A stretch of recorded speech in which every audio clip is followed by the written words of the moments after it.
Hey there, ICT champions! Welcome to today's explainer. We are absolutely ready to rule the digital world today. Look, if you're a Class 9 student looking to totally master your information and communication technology curriculum, you are literally in the perfect place. We're going to break down the entire NCRT syllabus, making it super clear, highly visual, and actually fun to learn. So let's get started on your journey to becoming a digital master. Okay, let's dive into this. Here's our roadmap for today. We'll be hitting demystifying the ICT acronym, the Is It ICT test, ICT in everyday professions, the Class 9 curriculum roadmap, and finally, tips for academic success. Section 1. Demystifying the ICT acronym. Understanding the acronym. So, before we even crack open the book, let me ask you a slightly surprising question to test your everyday intuition. Think about your kitchen right now. Is your standard kitchen refrigerator an ICT device?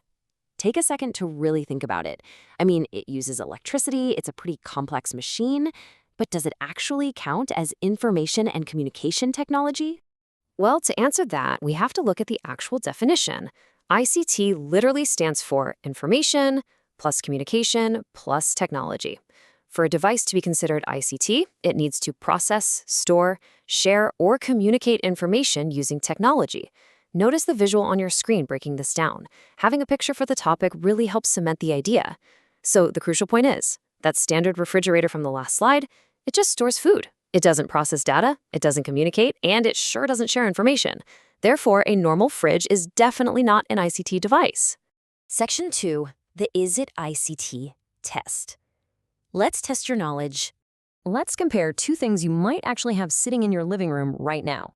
A smart TV versus a classic DVD player.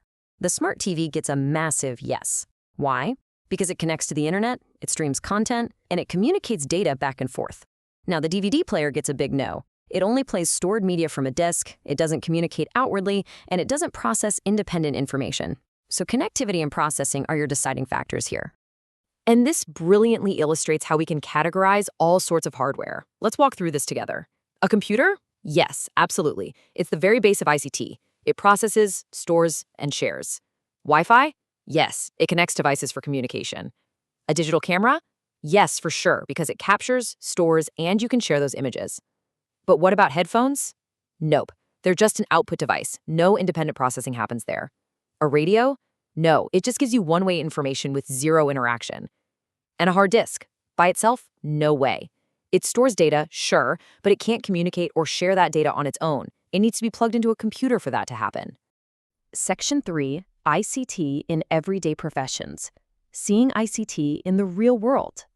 Now, what's really interesting about this slide is how everyday professionals around us are actually active, powerful ICT users.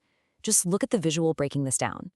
Shopkeepers are using billing software, barcode scanners, and UPI payment apps to run their businesses smoothly. Milkmen use mobile apps for tracking daily orders and take payments via Paytm or Google Pay. Tailors are taking orders and sharing design pictures over WhatsApp on their phones.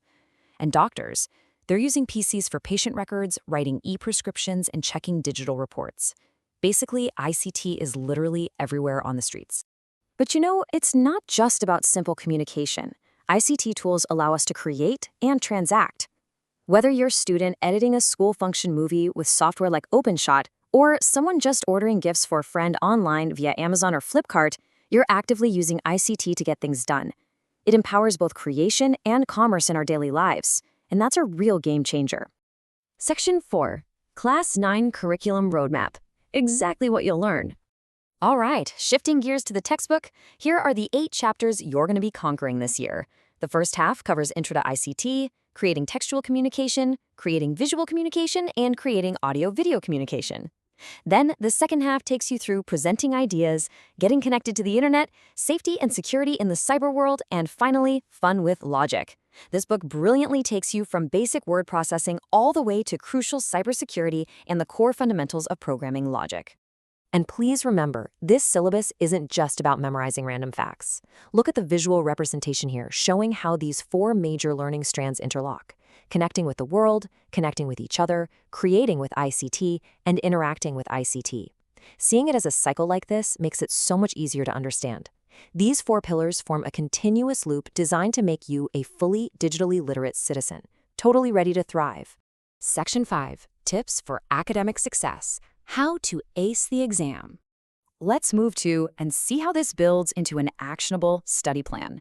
Notice again how these steps form a continuous cycle of learning on screen. Step 1, set a weekly schedule. Allocate specific hours just for computer science. Step 2, practice hands-on with a PC. Listen, this is non-negotiable. You cannot learn computers just by reading. You absolutely must practice the theory on a machine. Step 3, use visuals, like diagrams and flowcharts to improve your memory. Step 4, always attempt the chapter exercises and NCERT solutions to test your knowledge. And Step 5, review your concepts regularly, which feeds right back into your ongoing schedule to keep the whole cycle going. So as we wrap up, I leave you with this final empowering thought. You now know how ICT connects the world, from your local tailor right up to global internet networks. But the real question is, how will you use this knowledge to create your own digital future? You are fully equipped to master this curriculum, so go out there, practice hard, and rule the digital world. Thanks for joining me on this explainer. Keep learning and stay curious.